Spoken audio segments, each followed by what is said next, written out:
આજની ધર્મકથા. પ્રણામ. ધર્મકથા અંતર્ગત આપણે એવા ઉત્તમ પુરુષોના ચરિત્રો જોઈએ છીએ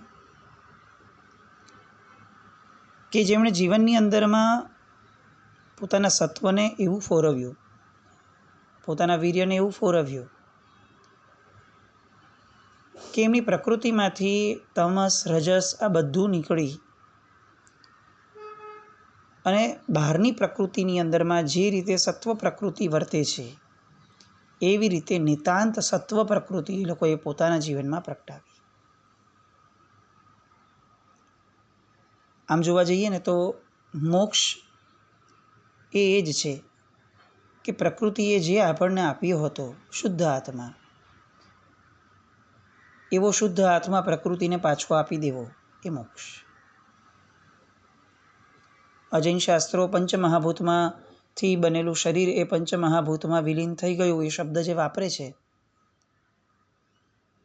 એ સત્યતા કેટલી છે ને એ કેવું છે એ પછીનો વિષય, પણ મૂળમાં આપણે જેને મોક્ષ ગણીએ છીએ એ પણ પ્રકૃતિ દત્ત એવો જે આત્મા છે શુદ્ધ, જેને આપણે કર્મથી ભારે બનાવ્યો છે, એ આત્માને ફરી પાછો આપણે જે અશુભ પરાક્રમ કર્યા હતા એ બધાને પાછા ફેડી અને પ્રકૃતિને પોતાનું એની જે મૂડી આપણને આપી હતી એ મૂડી આપણે એને પાછી આપવી એ મોક્ષ. અને એટલે જ મોક્ષ તત્વની અંદરમાં આપણે ત્યાં ક્યારેય કોઈ ભેદ નથી પાડ્યા. આનો મોક્ષ થાય, આનો મોક્ષ ન થાય. આપણે ત્યાં વ્યવહાર સાચવવા માટે વર્ણ વ્યવસ્થાઓ આવી. ઋષભદેવ ભગવાન સ્વયં વર્ણ વ્યવસ્થા રાજા ઋષભ પોતે સ્થાપીને ગયા. પણ જ્યારે એ રાજા ઋષભ એ કેવળ જ્ઞાની ઋષભદેવ ભગવાન થયા અને ત્યારે એમણે જે પ્રરૂપણા કરી એમાં એમણે કોઈ ભેદ ન રાખ્યા. પરમાત્માનો માર્ગ અને મોક્ષ એ બધા માટે ખુલ્લો રાખ્યો. જૈનમાંથી જ તમે જન્મે જૈન હશો તો જ તમે કેવળ જ્ઞાન મેળવી શકશો, આવી કોઈ મોનોપોલી ન રાખી. તમે મારું કીધેલું જ માનશો તો જ તમારો મોક્ષ થશે, આવું પણ નહીં.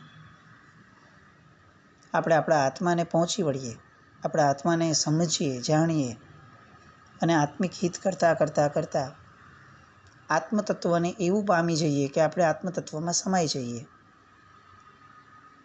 આપણું હું પણ નીકળી જાય, આ દેહ નીકળી જાય કાયમ માટે, એ મોક્ષ. આપણી અત્યાર સુધીની કથાઓ એ બધી આ જ ટ્રેકમાં, આવા જ ઉત્તમ પુરુષો કે જે આત્મતત્વમાં ભળવા માટે તત્પર હતા એવા બધા પુરુષોની રહી. આજથી કેટલાક ચરિત્રો શરૂ કરવાની ધારણા છે અને ભાવના છે. કંઈક નવો આયામ પણ છે, પણ કંઈક શુભતા માટે છે. વિચાર એવો છે કે આ ભારતની ભૂમિ, આર્યાવર્તની ભૂમિ, એ ભૂમિ ઉપર આપણે જેમ અત્યાર સુધી અનેક આચાર્ય ભગવંતો, શ્રાવક શ્રાવિકાઓ, સતી, મહાપુરુષો આ બધાના ચરિત્રો લીધા, એમ કેટલોક સમય આપણે એવા વ્યક્તિઓની પણ ચર્ચા કરીએ કે જેને આર્યાવર્તે જન્મ આપ્યો છે. અલબત્ત જન્મ કદાચ જન્મથી જૈન કુળમાં આપ્યો છે એવું નથી થયું. જન્મ આપ્યા પછીથી એમને જે આરાધ્ય દેવ મળ્યા એ આરાધ્ય દેવ પણ જન્મ જૈન છે કે અર્યંત પરમાત્મા છે એવું પણ કદાચ નથી થયું. પરંતુ ગુણમય જીવન અને ગુણ વિકાસ આ અન્વયે એ લોકો બધા બહુ શૂરવીર સાબિત થયા હોય એવા નામો, એવા ભક્ત હૃદયો કે જેમણે પોતાના આરાધ્ય દેવ પ્રત્યે એવી શ્રદ્ધા કરી, એવું સમર્પણ કર્યું કે જેના કારણે કદાચ આપણને એવું સમર્પણ કેળવવા માટેનું એક આલંબન મળી રહે. એમણે કોના પ્રત્યે આલંબન કર્યું, એ કેવા હતા, એ અત્યારે મુદ્દો નથી. કારણ કે અત્યારે એમના આરાધ્ય દેવની સ્તવના નથી. અત્યારે એમની આરાધના એમણે જે કરી છે અને એમાંથી જે સમ્યક્ત છે, એમાંથી જે સાચું છે અને સારું છે એને આલંબન સ્વરૂપે લેવાની વાત છે. અજૈન કુળમાં જન્મેલા એવા કેટલાક આર્યાવર્તમાં જન્મેલા એવા ભક્ત કવિઓ ભક્ત હૃદયો, એ બધાની પણ કેટલીક વાતો આલંબન સ્વરૂપે આપણા જીવનની અંદરમાં ક્યારેક આવું પણ ભક્ત હૃદય પ્રવેશે. આપણા જીવનની અંદરમાં આ આર્યાવર્તમાં જન્મેલા વ્યક્તિઓ પ્રત્યેનો સદભાવ પ્રગટે. દુર્લભ વસ્તુઓના લિસ્ટમાં છે ને જૈન મતની અંદરમાં જન્મ મળવો એ જેટલું દુર્લભ છે એટલું જ દુર્લભ આર્યાવર્તની અંદરમાં જન્મ મળવો એ પણ બતાવ્યો છે. એટલે જે ભૂમિ રત્નકુક્ષિણી છે એ ભૂમિની અંદરમાં જે કેટલાક એવા વ્યક્તિઓ થયા કે જેમનું જીવન આદર્શ હતું, એવા વ્યક્તિઓની સામાન્યથી વાતો. એમાં પહેલી વાત, એક બહુ પોપ્યુલર નામ એમનાથી શરૂ કરવાની ધારણા છે, રામકૃષ્ણ પરમહંસ. લગભગ આપણે બધાએ નામ સાંભળ્યા હશે. બહુ ઓછા એવા બુદ્ધિજીવી લોકો હશે, બહુ એવા ઓછા લોકો હશે કે જેમને આ નામ નહીં સાંભળ્યું હોય. પણ આ નામ પાછળનું જે રહસ્ય છે, આ નામ આટલું બધું કેમ સેવ્ય લાગે છે લોકોને. સ્વામી વિવેકાનંદ જે વિશ્વ પ્રસિદ્ધ થયા, એ સ્વામી વિવેકાનંદના ગુરુ એ આ રામકૃષ્ણ પરમહંસ. એમના જીવનની કેટલીક અલગ ઝલક. બંગાળના દેરે નામનું એ ગામ, ચેટર્જી નામનો એ પરિવાર કુલીન બ્રાહ્મણ પરિવાર હતો. બહુ જ ધર્મનિષ્ઠ પોતાના ધર્મ સાથે એવો આ પરિવાર. એમાં માણિકરામ ચેટર્જી નામના એક ધર્મનિષ્ઠ પુરુષ, એમને 3 પુત્રો અને 1 પુત્રી. સૌથી મોટા પુત્રનું નામ ખુદીરામ ચેટર્જી, બ્રાહ્મણ. એમની પત્નીનું નામ ચંદ્રાદેવી. અનેક ગુણો અને સુંદર ચરિત્ર ધરાવતા આ સન્નારી.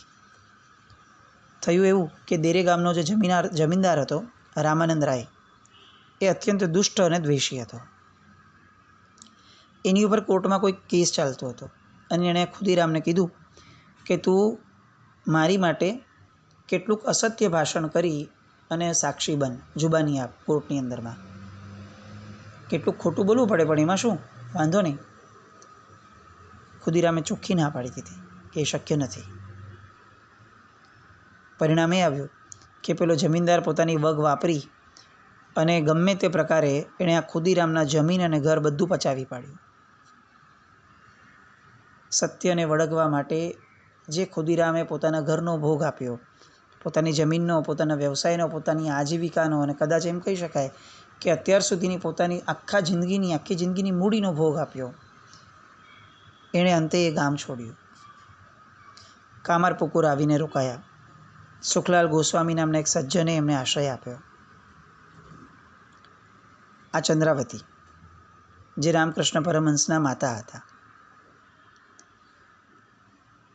આપણે એમ કહી શકીએ કે રામકૃષ્ણ પરમહંસને જન્મ આપીને એ પણ ધન્ય બન્યા, પણ એ કહેવું પણ કદાચ અધૂરું હશે, કારણ કે પોતે પણ બહુ જ પવિત્ર સન્નારી હતા. પોતાનું જીવન પણ એમણે ખૂબ પવિત્ર રાખવાનો પ્રયત્ન કર્યો હતો.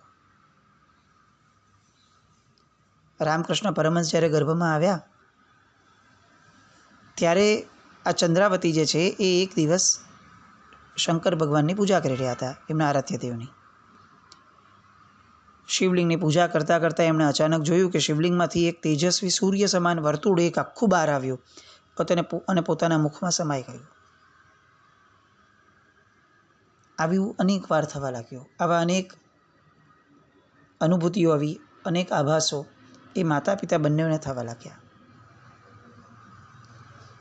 એમના પિતા એકવાર ગયા, બિહારની અંદરમાં છે ત્યાં ગયા હતા. ત્યાં ભગવાન રામ જે છે, રઘુવીર, એમણે એમના પિતાને સ્વપ્ન આપીને, દર્શન આપીને કહ્યું હતું કે તારા ઘરે હું પુત્ર તરીકે જન્મ લઈશ. 17 ફેબ્રુઆરી 1836 ફાગણ માસ શુક્લ પક્ષની દ્વિતીયા બુધવારની રાત્રિના સમયે આ રામકૃષ્ણ દેવનો જન્મ થયો. જન્મતા પણ એક અલગ ઘટના એ બની કે એ સમયે તો હોસ્પિટલ્સ હતી નહીં, એટલે ઘરે જ જન્મ થતા. અને જે દાયણો આવે જન્મ કરાવવા માટે, સૌથી પહેલું બાળકને એ ઉચકે, પછી એ બહાર લઈ જાય અને પિતા વગેરેને બાળક દેખાડે. પણ જેવો જન્મ થયો એ બાળકનો, એવું તરત જ જાણે એ 1 વર્ષના બાળક જેવું તંદુરસ્ત હોય એવી રીતે એ બાળક સીધું આળોટવા લાગ્યું. જન્મતા હવે તરત જ, હજી તો પેલી દાયણ એને હાથમાં લે એ પહેલાંની વાત, નીચે રાખ્યું હતું ને પોતે આળોટવા લાગ્યું. ને આળોટતા બાજુમાં ચૂલો હતો ઘરનો, એ તો ચૂલા પર ચાલતા સમય હતા એટલે ચૂલો હતો, ચૂલાની રાખ જ્યાં હતી એ રાખની અંદરમાં એ છેલ્લે આળોટીને અટક્યું. અને જ્યારે પેલી દાયણે હાથમાં લીધું સૌથી પહેલી વાર એને, ત્યારે આખો એ ભસ્મથી એ આખો ને આખો રાખમાં આળોટ્યો હતો, એટલે ભસ્મથી આખો ખરડાયેલો હતો.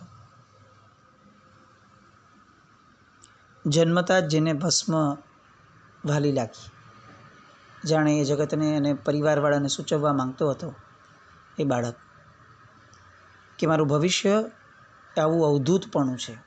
ભસ્મ આખા શરીરે લગાડી અને જે સંતપણું મેળવવાનું છે, મારું ભવિષ્ય આ છે.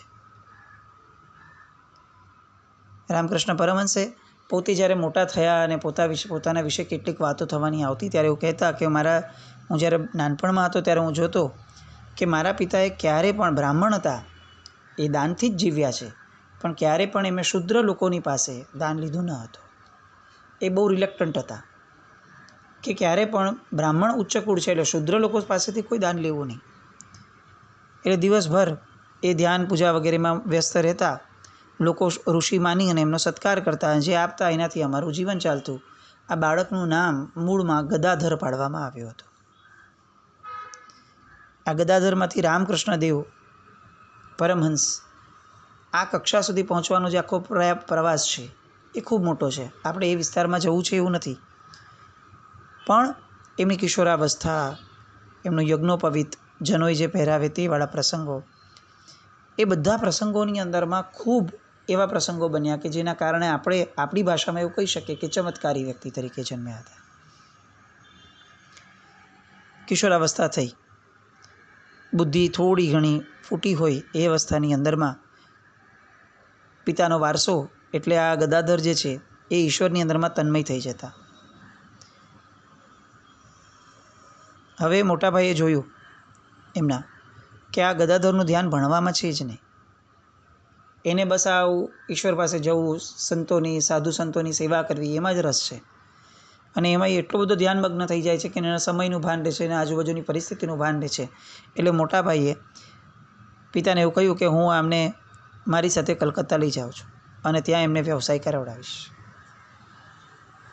એ કલકત્તા લઈ આવ્યા. નાના હતા ગદાધર, પણ તેમ છતાં ભાઈને પૂછતા કે શું કેવળ પેટ ભરવા માટે જ નોકરી કરવાની? તમે મને અભ્યાસ કરાવડાવવા ઈચ્છો છો, નોકરીએ વળગવા ઈચ્છો છો, પણ મને આ શિક્ષણમાં રસ નથી. મને એવું શિક્ષણ મેળવવું છે કે જે શિક્ષણ મારા અંદરમાં અજવાશ ઊભું કરે. મારે આ બહારના અજવાશરૂપ નોકરીઓની અંદરમાં શું આગળ વધવું? મોટાભાઈને બી એવું લાગ્યું કે હવે આ બહુ વિશેષપણે આની ઉપર જોર જુલમ કરીને એને કંઈ આ ક્ષેત્રની અંદરમાં લવાશે નહીં. એ સમયે કલકત્તાની અંદરમાં, કલકત્તાથી દૂર ભગવતી ગંગા નદીના કિનારે એક વિધવા પણ એવી દેવી ભક્ત, એવી રાસમણી દેવી, એને અઢળક ધન ખર્ચી અને દક્ષિણેશ્વરનું ભવ્ય મંદિર બંધાવ્યું હતું, જ્યાં એમને માતા ભગવતી કાલીમાં એનું મૂર્તિનું પ્રતિષ્ઠાપન કર્યું હતું.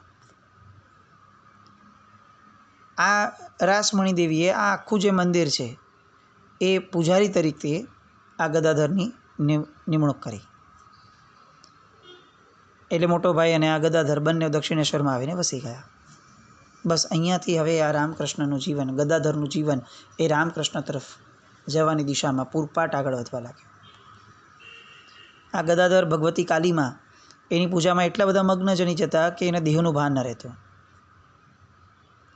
બધા જે જુએ એ લોકોને એવું લાગતું કે આની આ ધ્યાનાવસ્થા જોઈને એવું લાગતું કે આ ખરેખર કંઈક અનન્ય વસ્તુ મેળવવા અને કેળવવા માટે જ જન્મેલું વ્યક્તિત્વ છે.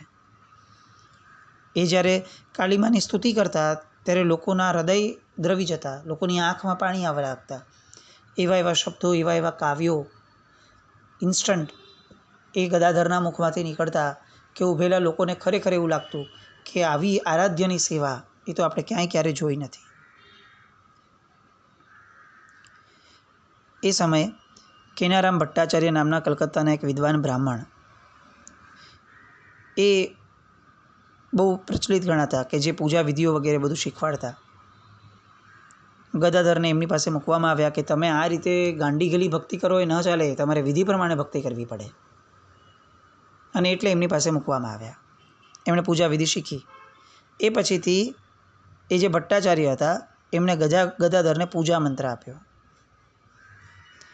પૂજા મંત્ર જેવો એમણે આપ્યો અને ગદાધર બોલ્યા એવું તરત જ એ જે ભટ્ટાચાર્ય છે એમની નજરની અંદરમાં આ ગદાધરની આજુબાજુ એક આખું વલય દેખાઈ ગયું. પોતે આટલા વર્ષોથી મંત્ર બોલે છે, સ્મરે છે, પોતે જ મંત્ર આપ્યો છે, પોતે આજ સુધી જેવો અનુભવ નથી કર્યો એવો અનુભવ એ ગદાધરની શરીરની આસપાસ વલય દ્વારા એ પોતે અનુભવી રહ્યા છે. અને એટલે એ ભટ્ટાચાર્યજી એ સમયે સમજી જાય છે કે આ વ્યક્તિ આ મંત્ર દ્વારા એ કક્ષાએ પહોંચવાના છે જે કક્ષાએ આજ સુધી પહોંચવાના સ્વપ્ન પણ મેં નથી સેવ્યા. એ વિધિવત પૂજા વગેરે કરવા લાગ્યા. સૂર્યનું કિરણ જેમ કેવડો ખીલે એવી રીતે ભગવતીની કૃપાથી, માની કૃપાથી ગદાધરનું હૃદય જે છે એનું પદ્મ ખીલવા લાગ્યું. ભાવાવેશમાં આવી જતા. ખૂબ અંદર માતા પ્રત્યેનો સદભાવ, કાલીમા પ્રત્યેનો સદભાવ એ કેળવવા લાગ્યા. એવામાં એમના જે સંભાળતા હતા એ ભાઈ એ બીમાર પડ્યા. અને બીમાર પડ્યા ત્યારે આ દક્ષિણેશ્વર મંદિરની અંદરમાં સેવા કરવા માટે આ રામકૃષ્ણ એ એમની સાથે રહ્યા. એમની સેવા કરવા લાગ્યા. અદ્ભુત પ્રેમ ઉત્પન્ન થવા લાગ્યો. એટલી બધી સેવા કરી કે એમને એવું લાગવા લાગ્યું કે આ સેવા કદાચ ન મળે તો મારા જીવનમાંથી મારું આ સ્વાસ્થ્ય સારું થાત એવું નહીં, પણ મારા હૃદયમાં જે પ્રેમ પ્રગટતો થયો એ પણ ન પ્રગટ્યો હતો. મારા હૃદયમાં જે ભક્તિભાવ ઉત્પન્ન થતો ગયો એ પણ ન થયો હતો. રામકૃષ્ણના હાથેથી બનેલી રસોઈ ખાતા ખાતા મારા જીવનની અંદરમાં મા પ્રત્યેની ભક્તિમાં અનહદ ઉછાળો થયો, અકારણ ઉછાળો થયો, આવું એ પોતે લખીને ગયા. એ સમયે રામકૃષ્ણ જે છે એ આ વર્ણ વ્યવસ્થાને આધીન હતા. જે રાસમણી દેવીએ મંદિર બનાવ્યું હતું એ શુદ્ર હતા જન્મે. એટલે થતું એવું કે આ મંદિરનો પ્રસાદ જે છે એ કોઈ બ્રાહ્મણો લેતા નહીં. એમ કહેતા કે શુદ્રનો પ્રસાદ ન લેવાય. રામકૃષ્ણને પણ મનમાં બહુ ખચવાટ થતો કે હું આ મંદિરમાં છું, માં આખી વસ્તુ અલગ છે, મા પ્રત્યેની ભક્તિ, પણ મંદિર બનાવનાર અને એમાં દ્રવ્ય વાપરનાર એ તો શુદ્ર છે. મારા પિતાએ આજ સુધી ક્યારે શુદ્રના ઘરનું ખાધું નથી, અને વર્ણ વ્યવસ્થા અને મારો ધર્મ મને એમ કહે છે કે મારે શુદ્રનું ન જ ખવાય. એટલે એમના મનમાં પણ ખચકાટ રહેતો હતો. લજ્જા, ઘૃણા અને ભય, આ ત્રણેય ભાવ એમના હૃદયમાં ઉત્પન્ન થતા. માં આગળ બેસીને રડતા. રડે ત્યારે એવો રડે કે જાણે કોઈ માતા, એક દિવસનું બાળક, 2 દિવસનું બાળક માતા વિના કેવું વ્યાકુળ થઈ જતું હોય એવું રડે. રામકૃષ્ણની એક થિયરી હતી ગદાધરની, જે લોકોને એ કહેતા કે જેવી રીતે આ પ્રકૃતિ છે એને આપણે જોઈ શકીએ છીએ, એની સાથે રહી શકીએ છીએ, એવી રીતે આ પ્રકૃતિના જે કર્તા છે એવા ઈશ્વર એ પણ આવું જ તત્વ છે. એને અળગા ન રાખવાના હોય. જે રીતે પ્રકૃતિ સાથે આપણે વ્યવહાર કરીએ છીએ, ભલે પૂજનીય ભાવે, માતૃ ભાવે, પણ એ જ રીતે પણ પરમાત્માને પણ એટલા બધા અળગા ન રાખી દઈએ કે જેના કારણે આપણે ક્યારેય એમનામાં સમાઈ ન શકીએ. એવું જ કહેતા કે ઈશ્વર સાથેની પ્રીતિ એ એવી હોવી જોઈએ કે ઈશ્વર આપણને પોતિકા લાગે, એ આપણને દૂર ન લાગે. એ આપણને એટલા બધા પૂજ્ય ભાવથી પણ ન પૂજવું જોઈએ આપણે એમને કે એ આપણને પારકા લાગવા લાગે, એ આપણને પર લાગવા લાગે. ઈશ્વર એ આપણું સ્વયં છે. ઈશ્વર એ આપણી પોતાની જ જાત છે, એ કોઈ પારકી જાત નથી. અને એટલે એ પોતાની સાથે જે રીતે વાતો કરે એવી રીતે પોતે આ મા સાથે, કાલી મા સાથે પણ વાત કરવા લાગ્યા. વાત કરવા લાગ્યા, ધ્યાનમાં રહેવા લાગ્યા, આખો દિવસ રડવા લાગ્યા. એ રડતા રડતા સતત એમનામાં એક અંદરમાં એક જ્ઞાન પ્રકાશ પામ્યો. આ પ્રોસેસ બહુ લાંબો હતો, જો કે આપણે એને સિમ્પલી એક શબ્દમાં કહી દઈએ એવું નહીં, પણ કેટલુંક અંદરથી એમને જ્ઞાન ખીલવા લાગ્યું. અને સૌથી પહેલો એમને ખ્યાલ આવ્યો કે જ્યાં કોઈના પ્રત્યે પારકાપણું હોય ત્યાં ઈશ્વર ન હોઈ શકે. એટલે અત્યાર સુધી જે શુદ્રના દ્રવ્યથી વાપરું છું હું, એ ખચકાટ હતો, એમને ખચકાટ તોડ્યો. અને જેવો એ ખચકાટ તૂટ્યો, એમણે રાસમણી દેવી આદિ એમના જમાઈ આદિ લોકોને પણ જે રીતે બહુ પ્રેમપૂર્વક એમને સ્વીકાર્યા, અને એમને એવું લાગવા લાગ્યું કે આ મારો વિકાસ એ કંઈક અલગ જ દિશામાં જઈ રહ્યો છે.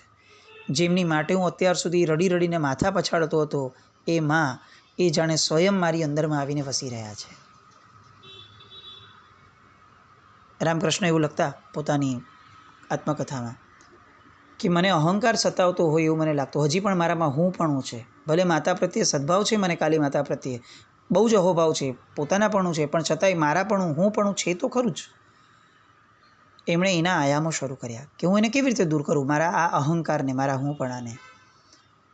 તો એ લખે છે કે મેં લોકોના જાજરૂ સાફ કર્યા, લોકોની વિષ્ટાઓ મેં મારા હાથેથી ઉપાડી અને એને નાખવાની શરૂ કરી.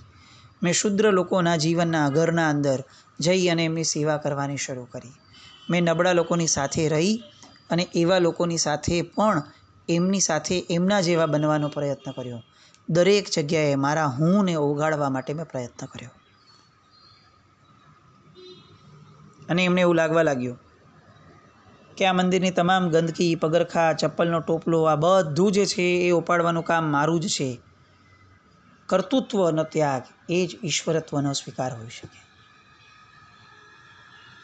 આવી બધી અનેક વાતો આ રામકૃષ્ણ પરમહંસની અને બીજા આવા કેટલાક સંતોની કેટલાક દિવસ માટે આપણે આ આયામમાંથી કંઈક શુભતા લેવાનો પ્રયત્ન કરીએ. જીનાજ્ઞા વિરુદ્ધ કંઈ પણ બોલાયું હોય તો મિચ્છામિ દુક્કડમ. એક સામાન્ય ભાવથી આ વસ્તુ મૂકી છે કે ગુણમય જીવન જેમના છે એમના ગુણો આપણામાં પ્રાદુર્ભાવ પામે, બસ આ સંકલ્પ એ દ્રઢ બને એવી શુભ મંગલ કામના. જૈનમ જયતિ શાસન.